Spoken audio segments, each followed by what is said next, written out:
Guys, welcome to the show today. Today we actually have something kind of special. We're recording on location down in Sonora, Mexico. Me, Darr, and Hunter are mic'd up and going to be discussing, it's kind of midway through the hunt that we had last week down in Sonora, Coues deer hunt, and so you're going to get to hear that. And we're going to be trying to bring you more on location and live of these kind of impromptu interview type podcast episodes. So I hope you enjoy them. I also want to tell you guys, if you're interested in a Coues deer hunt for 2018, we have set our dates around the rut next year. January 12th through the 20th is the first hunt. We'll actually hunt the 13th through the 19th. So we'll have a travel day on each side, and then January 21st through the 29th, we'll actually hunt the 22nd through the 28th. That's 7 full days of hunting, and usually on the travel on the front side, we usually get a half a day in, so that's 7.5 days of hunting. I believe that's more than any of the outfitters that are doing Coues deer hunts down in Mexico, and we just feel like 7 days gives us a good chance that everybody can get a good buck. So you can email me if you have any questions or are interested, want to book a hunt with Colburn and Scott Outfitters. You can email me at jscottoutdoors@gmail.com. You can go on our website, colburnscottoutfitters.com. Probably the most up-to-date way to follow us is on our Instagram account at jscottoutdoors, and my associate Darr Colburn at Darr, that's Darr Colburn, Colburn, and follow us on our Instagram. Also, our young compadre that's been with us on a bunch of these Coues deer and Gould's turkey hunts for the last several years down in Mexico, Hunter Haynes. I believe his handle on Instagram is hunt_Haynes. And he's always a great guy to have on these hunts and a lot of fun. So hope you enjoy this episode. I want to thank you guys for your support of my podcast. Feel free to shoot me an email or direct message on Instagram or on Facebook with questions, comments, anybody you want to hear on the podcast. And we're just looking forward to a great 2017. I want to thank my 4 sponsors here on the podcast. GoHunt.com is my title sponsor. Guys, if you don't know, they have launched the Arizona draw odds, which is totally different draw odds than before when they did the new change of the only 5% of the tags go to those non-residents with the most points. And that leaves 15% of those max point tags to those residents. And so it's really skewed the non-resident and quite honestly the resident odds. Well, GoHunt.com Insider has launched those odds. You have to be an Insider member in order to see those. If you do sign up, which I highly encourage you to do, it's the most comprehensive resource out there for the hunter that's putting in all these western states, but specifically Arizona. It's real exciting to see these odds. If you join as a member, use the J Scott promo code, and you're going to get a $50 Coues gift card right off the bat. GoHunt's going to send that to you. That will also, as just for being an Insider member, not only will you get the full access to the website and all the draw statistics, harvest, and odds, and all the strategy articles for applying and what have you. You also be entered into monthly drawings where they're giving away great gear, great hunts, and a lot of really neat stuff. So check them out. GoHunt.com/insider. Use the JScott promo code. Also like to thank phonescope.com. If you use the JScott16 promo code, with Phone Scope. Anything that you call in or on their website, you get a 10% discount. Phone Scope makes great digiscoping phone adapters. They basically make an adapter for every phone, every spotting scope, every binocular out there. Also, realgamecalls.com. If you use the J Scott promo code, you get 20% off at Real Game Calls. They're just launching their deer and turkey calls, and you guys have been hearing about me over the fall talking about the elk reel on this podcast. I've had a ton of you, hundreds of you, email me and say how much you've enjoyed using that unique elk reel that makes real nasally elk sound. So I want to thank Real Game Calls, and also last but not least, the Outdoorsman's, the Optics Authority, the place where I get all of my long-range spotting scopes, binoculars. They've got a lot of great gear here in Phoenix.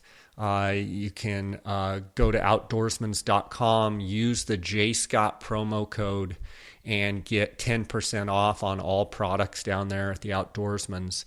You can also call them at 1-800-291-8065, and I encourage you to do that. Talk to Cody and the guys down there.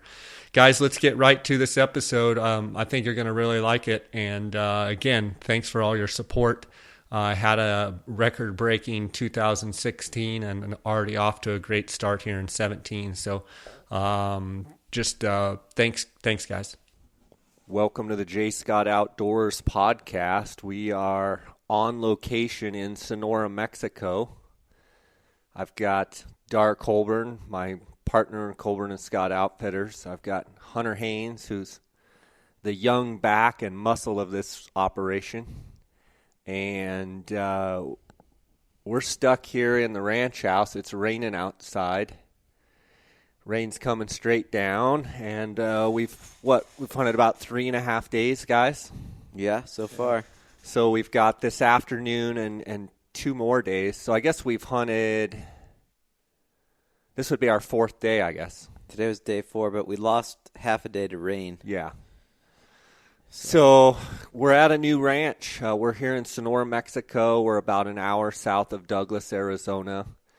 Darr, you had come and scouted this ranch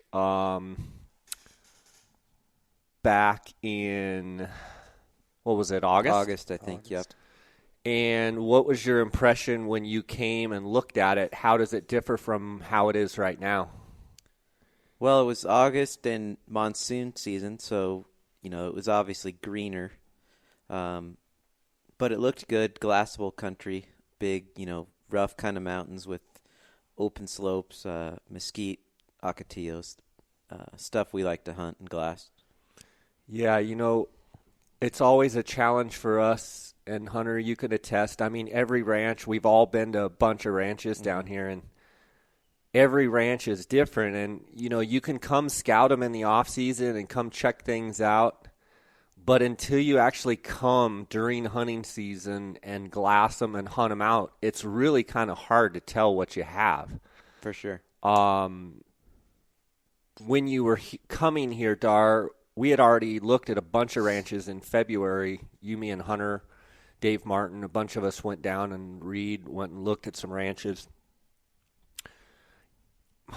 Probably ask both of you guys, what do you look for when you come to a new place as far as trying to determine, is it something that we want to come back and hunt or not?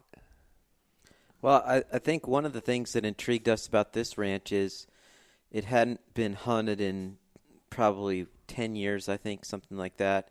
And when the people hunted it, I don't think there was any roads really other than to the house.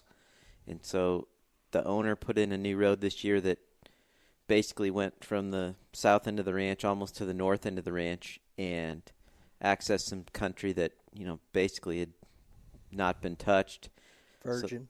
So that, that always intrigues us. I think finding fresh places that haven't been hunted and chance of older age class bucks, is always better when the ranch hasn't been hunted. Yeah, I mean, Hunter, you've been to a bunch of ranches since you were. I remember when you first came. I think it was to the Santa Lucia Ranch. You were little guy. I mean, maybe 15? 15, 14, yeah, somewhere in there. And you've seen a bunch of ranches. I would ask you, like, everybody's perception of Mexico is there's 110-inch bucks around every tree. Yeah. What are your thoughts on all the different ranches that you've been to? What, like, people's perception? You still got to hunt. I mean, you got to hunt hard. Yeah, I mean, all my buddies think we just come down and we see 120-inch deer, but in reality, you're passing up a lot of 95, 100-inch deer, solid deer. Yeah, I mean, I think we've been to some ranches. We can all attest that high density, tons of does. 50, 60 doe days. 15, 20, 25 buck days. And then you go to places where maybe you don't have as high a density. I've never really been able to figure it out, but it would seem to me like in the States, in Arizona, where we're all from, there's a lot of predator hunters, there's a lot of lion hunters, and they keep those lions in check. And I think that's one reason why some ranches maybe don't have as many deer, is because they don't kill the lions, and the lions just run wild. Well, last year we saw in one day 5 lions? Yeah. In one spot, so, I mean, that just shows you. Yeah, that's true. Yeah, I mean, and, they say a deer a week, 52 weeks a year. That's one lion killing, say, 50 deer a year. You get a place, that they're not after the lions.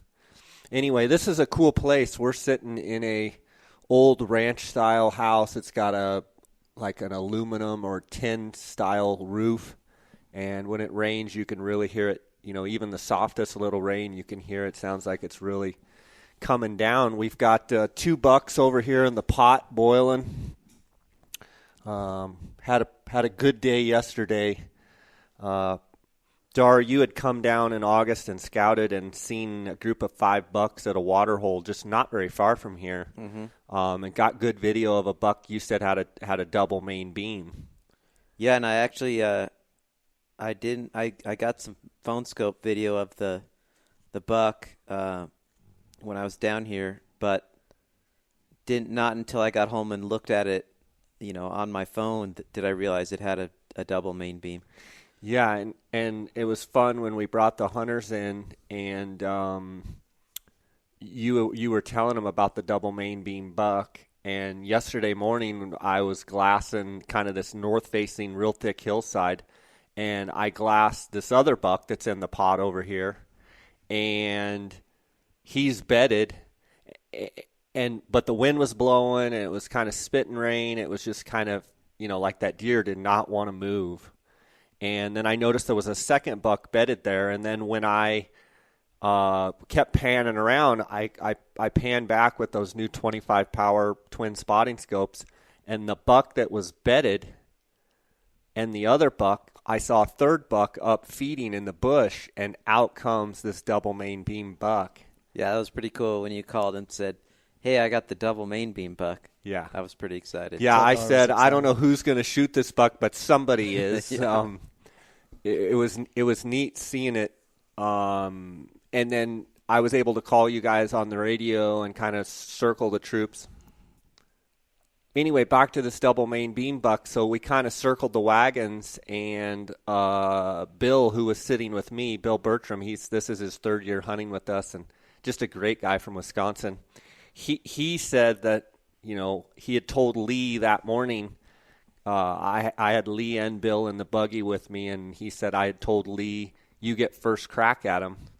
If we see a buck, you get first pick. And so I glassed this buck up, and I'm like, Bill, it's a double main beam buck. And he says, well, I told Lee in the buggy, he said, Lee gets first crack. And he said, so call him first. And so I called Lee, and Lee got Lee on it. And Lee looked up there, and I said, what do you think of that? And he said, I'd shoot that buck every day of the week. Yep. So, pretty cool that Bill did that for sure. Yeah. And I got down, I was 623 yards from it, and I tried to get Lee to kind of go down the hill and around. Anyway, the deer ended up kind of spooking. A doe actually spooked, and I guess there were 3 bucks total and 2 does, and they kind of spooked up over a ridge, which actually worked out perfect because Darr and Hunter, you guys kind of were in an angle and position where you could see those deer coming over the hill. From your perspective, I mean, what did you see, Hunter? I could just see a few deer come over. Could tell one buck had a pretty good frame, and then got a hold of Darr and met up with Darr to get a little closer look. Yeah, the buck has got real white-colored antlers. Mm-hmm. Typically, bucks down here, at least, when we see white antlers, it typically is kind of a thin-horned deer, and this one for sure is this double main beam buck. Would you guys would you agree with that? Like if you see white horn, is it typically kind of a thinner, smaller, less mature deer, and you see kind of a chocolate antlered buck, it's usually I'd say typically yes. Yeah. The other thing I wonder about is, it seems like from Arizona, we're down here in Mexico, things are a few weeks behind. That buck obviously hadn't been rubbing on anything. Right. So, is that a factor too, that he's not been rubbing at all, or, I don't know. Just the country too, I think. Yeah. Maybe the what Ocotillos. Yeah. You look at that big buck we killed last year, the 127, and he was white as white. He was pitch white. He was. That's a good point, and a mature deer. Yeah, exactly. So, I think that's a good point that it comes down to what they're rubbing on.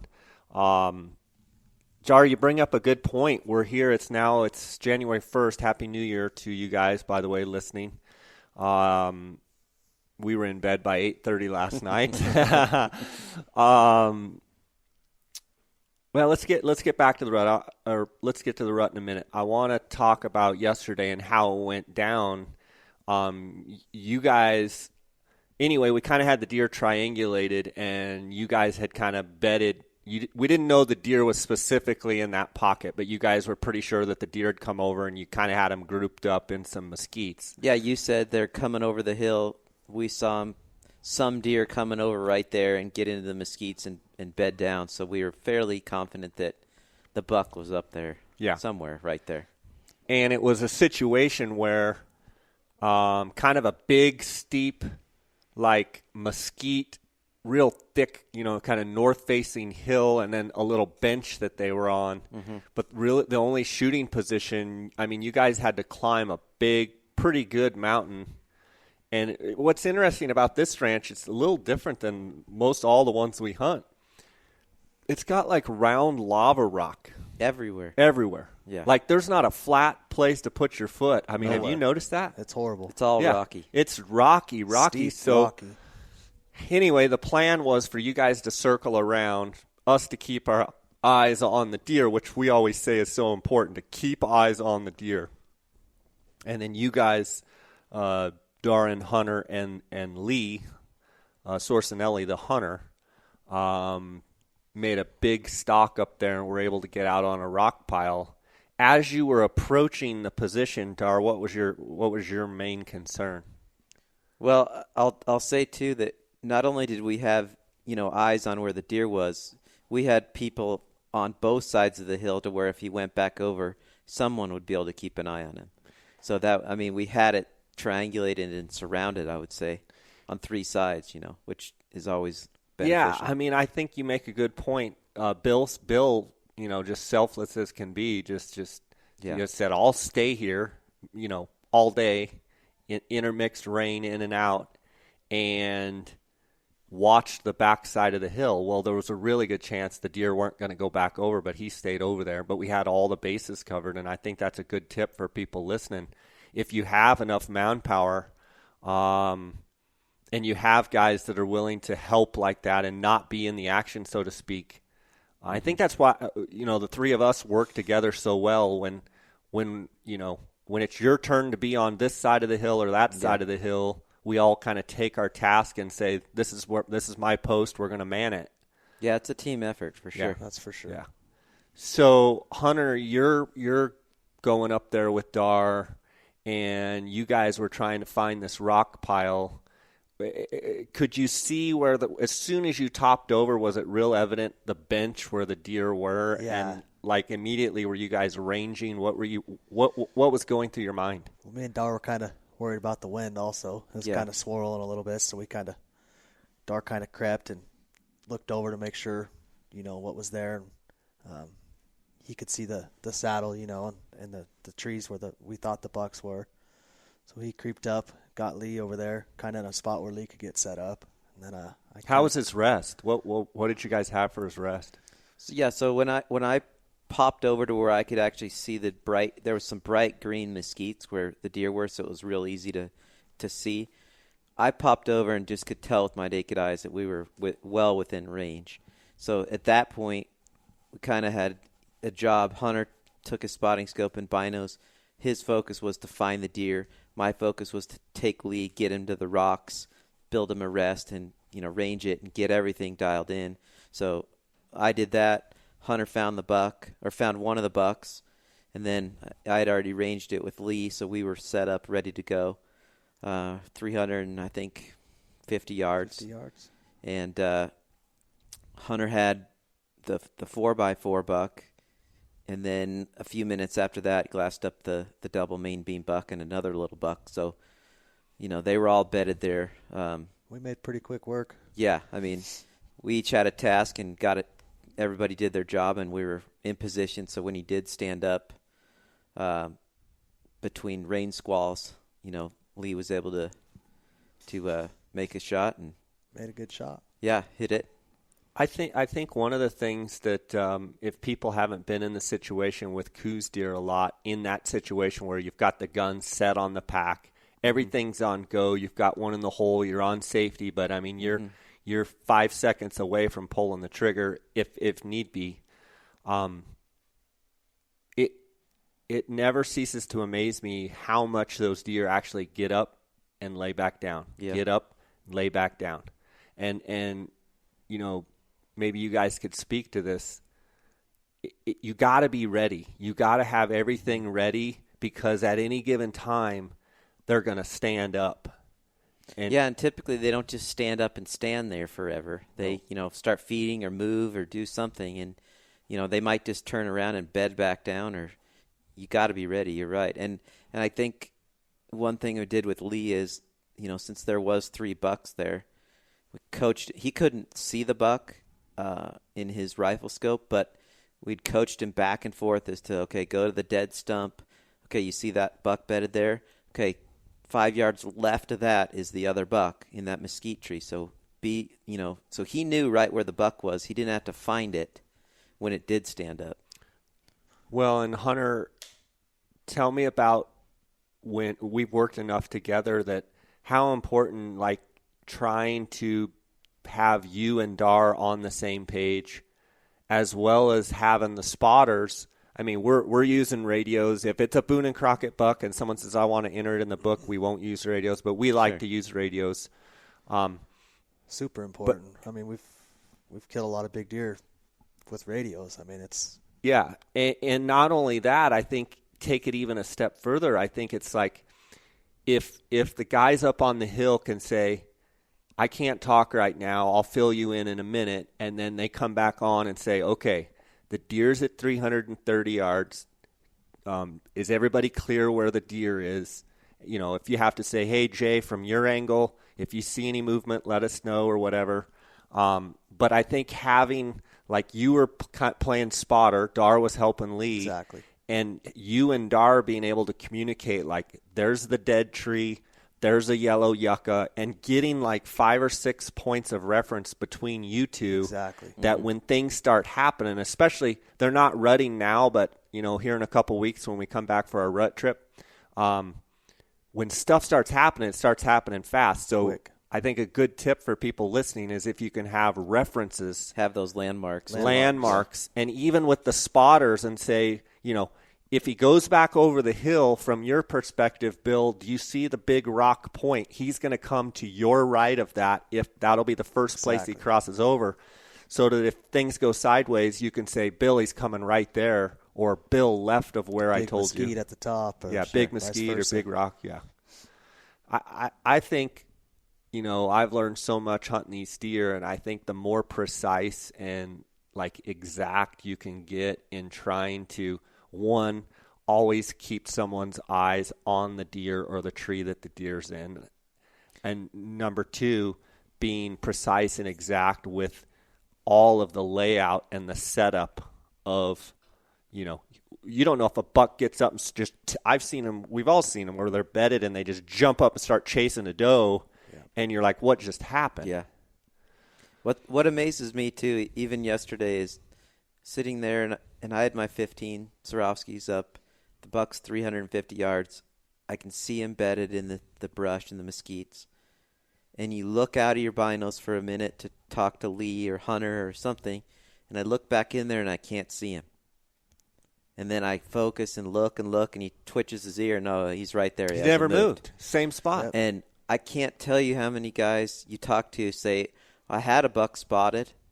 I hiked over to the point to shoot him and couldn't find him. He wasn't there, and then he was gone. They have no idea. He's probably laying there. Yeah. Yep. And that's the thing that amazes me still about these deer is how much they blend in and how hard they are to see. Especially with light. Yeah. The other day, I mean. Yeah, and that's true too. It was raining back. off and on, and the clouds and the rain would come in, and you couldn't see them. And then a little bit of sun would pop through, and boom, you could see them, glowing. It's just, it's amazing. And I don't know if you guys are the same way as me, but in that situation where I know where a deer is, I still, like, if I look away and I'm eating a sandwich or something, and, I'm for just a split second have to look down to undo and I'm focused in my binos, and then I look away for a second.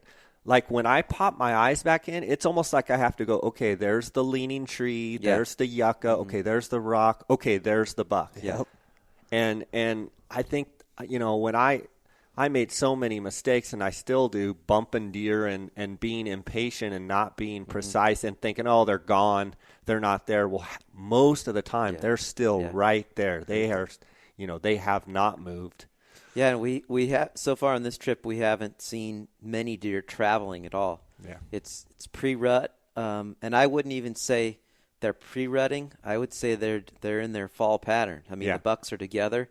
This group was 4 bucks, I think. Yeah. So let's talk about that. I mean, we have been on ranches in December where it's just like hunting in Arizona in October and November, where it's bachelor herds of bucks, does are together. They're in bucks and does aren't in nearby vicinities. They're usually in totally different country type of thing. And then we've also seen it between Christmas and New Year's down here when you get lows, 18 to 22 in the morning and good frost and cold. And the difference I see there is bucks are actually traveling. They're making scrapes, and they're actually moving and pursuing does. How much of it do you think is an actual timing, and how much do you think is temperature, you guys? I think it's some sort of combination of both. I really do. But this year, I mean, we haven't had cold temperatures, but it certainly has not been hot. Yeah, I mean, what of our temps? They've been like 40s in the mornings, but probably. It's never really gotten over 60. Yeah, probably I would 60 say. at Maybe the high high 50s. Yeah, so it's actually been really nice weather. Yeah. Right. And you'd think you'd see more deer up moving and traveling, but it just seems like we're a little bit early for whatever reason. Yeah. I don't know if that's the moon. I mean, it's a very dark moon, almost no moon. And we normally do our hunts during the rut. We usually do back-to-back so we can catch the 2 best weeks of rutting. I'd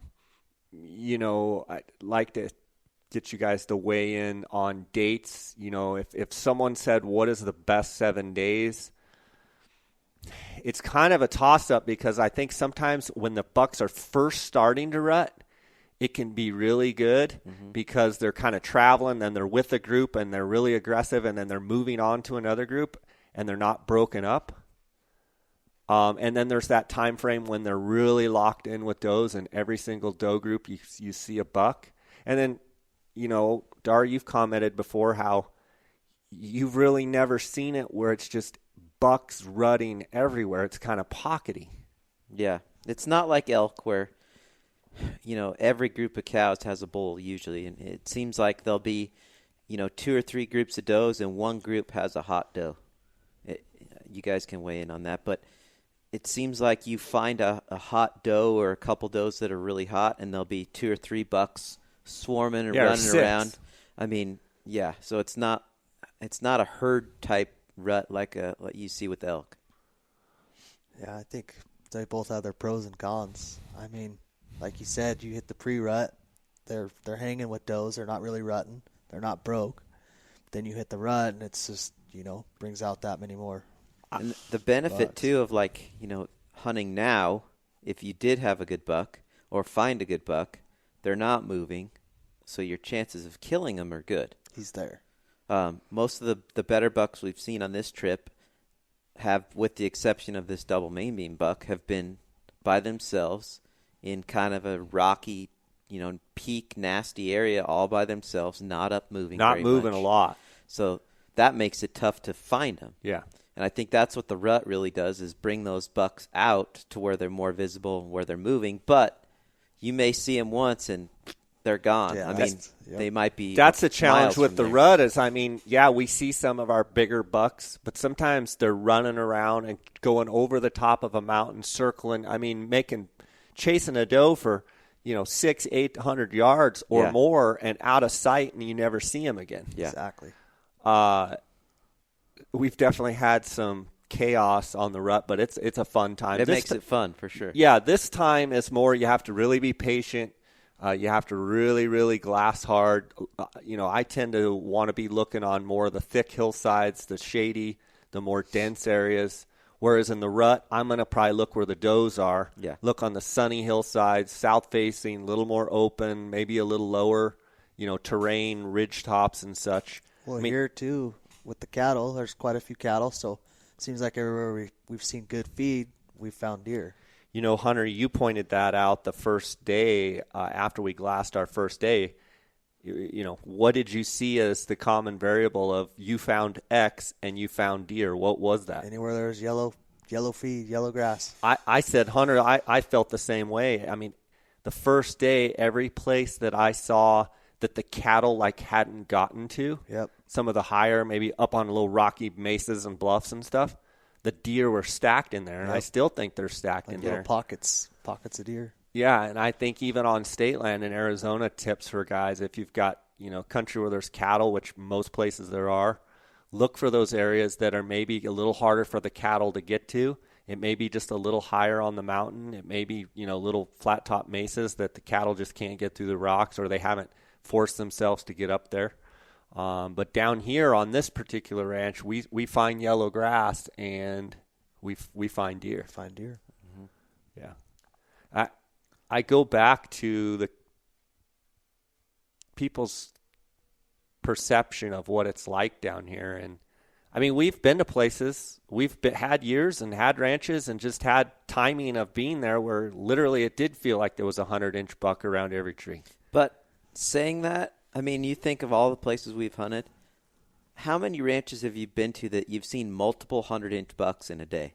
Very, very few. Yeah. And usually if you did see that, you didn't see the next step up above them.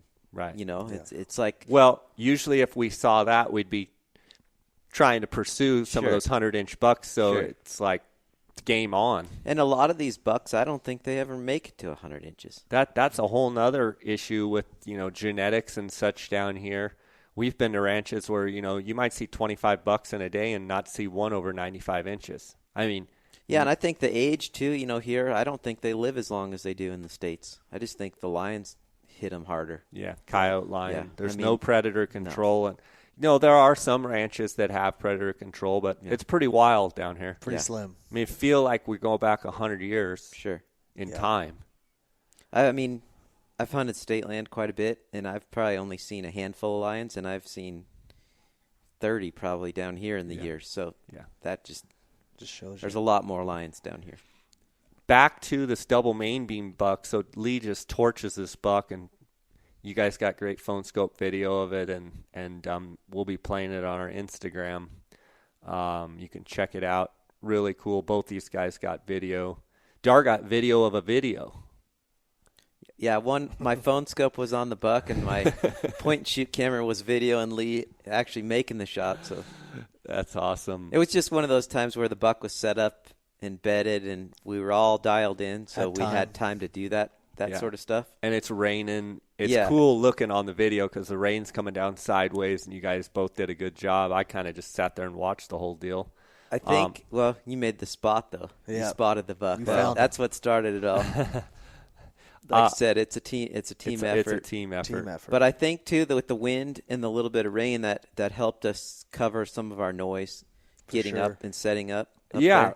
Talk to me about that, guys, because I had that wind blowing hard in my face, and it was really blowing. I mean, to me, I almost like that better, having quite a bit of wind when you're making your stock, because like that stock you made the first day on that buck, it was quiet as can be, and we were hunting in an area where the cattle weren't, and the grass was really thick, and I was 700 yards. Right at 700 yards from the buck. So you guys were probably 350 or 400 from me, and I could hear you walking. Yeah. And that's the thing, too. This ranch is pretty haired over, so it's got grass, catclaw, brush, and it's rocky. It's not quiet to walk through. I think the weather helped us get to the point undetected.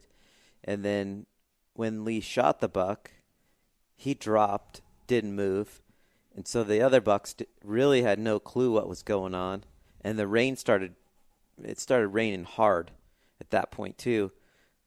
So the little bucks actually went over. Yeah, the other bucks started, checked him out, up and down and feeding. And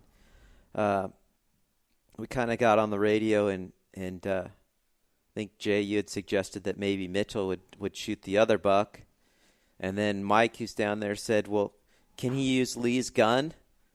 And Lee said, absolutely, sure. Yeah. So here's Mitchell at the bottom of the hill with his dad, Sean, and can he use the gun? Sure. So he can go. So here's I think 17-year-old kid, junior in high school, great kid. Basketball player, football team. Yeah. So he goes charging up the mountain. Darr says, tell him to make sure to bring a jacket. Yep, a jacket and nothing else. Yeah, and so I watched him climb that mountain, just running up that mountain. I was like, wishing I was 17 again. Yeah. And then, Hunter, you actually worked your way back and met up with him. Went to go meet him, Yeah, gathered him up and then took him to the spot, because now the other buck that's a 4x4 buck is still bedded, and 300? 350. Yeah, he was actually, that buck was up feeding the whole time Mitchell was running up the mountain. And Hunter went and got him. As soon as they got to me, the gun was set up. As soon as they got to me, I mean, it never fails with Coues deer. Boom, he lays down in a spot where, we don't have a shot. So you hear the rain? Yeah. I don't know if you can hear it through the mics, but it's pouring out. Yeah, it is. Pouring. It's nice seeing these skulls over here boiling the heads. Smells pretty good. So Mitchell gets all set up, and it seemed like the rain squalls were just, yeah, that's rain, folks, that you can hear coming down. Good thing we're inside. Mitchell, his buck was bedded, but then it got up once or twice real fast, didn't it? No, it was bedded the whole time. Bedded the whole time. Bedded the whole time, and it really started raining hard as soon as he got up there. And we got soaked, like to where there was times I could look over there and I could hardly see that hillside. It was raining so hard. And it was only 300. 350. 350, and you couldn't even see the buck because it was raining so hard. Yeah. Like it is right now. It's hopefully the roof doesn't cave in. Our binos, hard to keep our binos dry. Yeah, and so Lee, he didn't actually bring his rain jacket up there. No. And he told me, he said, I about had hypothermia. Yeah. And Lee, but every time I looked back at Lee, because he gave Mitchell his gun, and I had it set up right where he shot from, and every time I'd look back at Lee to make sure he was all right, he just had the biggest grin on his face, just smiling. Great guy. Boy, I hope the roof doesn't come in. Yeah, Noah's out there pairing them up, building the ark right now. Yeah. So yeah. So the buck was bedded in, but it was getting late. It was like 4:30 or so, and you guys, as dark as the clouds, and it's getting dark by about 5:30. Yeah. You were worried that the buck was never going to get up. So Hunter, what did you do? I told Darr there's another little low spot below us where you might be able to get an angle in at him, and so I went down there. And well, let me back that up. You guys were on a real steep hill, so you actually had to drop pretty vertical down, what, like 50 yards? Yeah, and there's one little bench before, it goes all the way off, and you can actually see him over there with your naked eye. I opened it up, the bush he was in, and so I went back up, and me and Darr started discussing and figured, we better give it a shot, at least an opportunity. Mm-hmm. And so I got down there with Mitchell, got him kind of in a spot where he could, was comfortable with the gun, and Darr was starting to make his way down.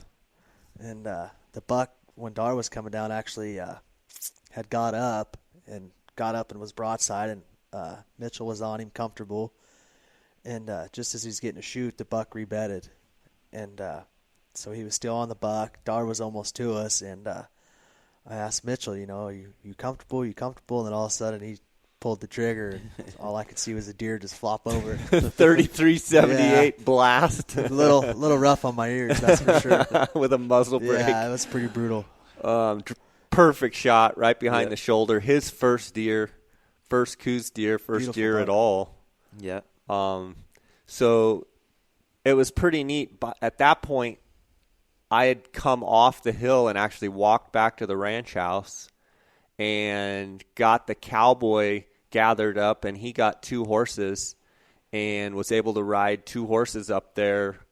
Him and the other cowboy were able to ride up there to you guys to help pull those bucks off the hill, which was nice. Yeah, it was nice to throw them over the saddle and have them walk down on the horses. We're not used to that. No, not used to that at all. Especially with the double, too. That made it nice. A double. Last year, we ended the Coues deer season. Yeah. I guess it was around like the 21st or 2nd of January with a double, with a 127 and a 112 double on the same hill. And we started the season this year with a double on the same hill. That's pretty neat. That is pretty cool. neat. So we've got three tags left, a few javelina tags, and we basically have maybe tonight if we can get it in. It's not looking good for tonight. Yeah. And then 2 full days. So we've got some shooting to do. I think it'll be good, though. I think the deer will be moving pretty good after this storm. Yeah, I mean, that's one good thing. If, usually get rain, if you can get, sun the next day, that at least for first couple hours, actually the first half of the day, it's usually pretty darn good. They're wanting to stand up, shake off, and get that water off them. Mm-hmm. So anything else to add here, Darr? We're kind of mid hunt. It's tough though, isn't it? It's hard. It's hunting. Yeah. I mean, it's definitely hunting, and far shots, and I mean, it's Coues deer hunting. Exactly. It's the same. Wherever you go, it's the same deer, just different terrain and different circumstances, but it's fun for sure. What are you guys' thoughts on the beauty of being able to come and lock the gates and not have to deal with other people? That's what I like most about coming to Mexico is there's no rat race down here. We're all working together. We're all on the same team.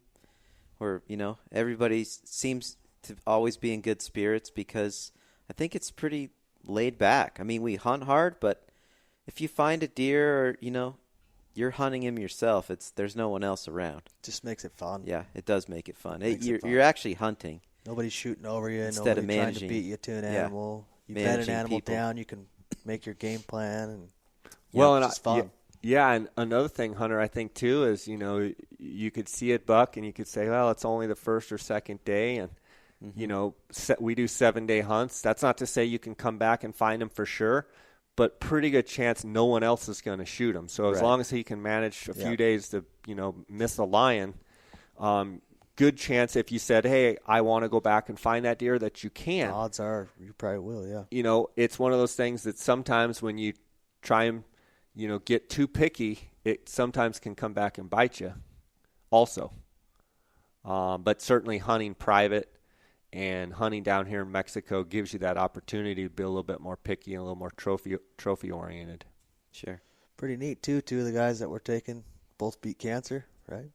Yeah, it's a great story. We've got a young guy with us that had Hodgkin's lymphoma, went through chemo and radiation, and has, I believe, been clear now for a year.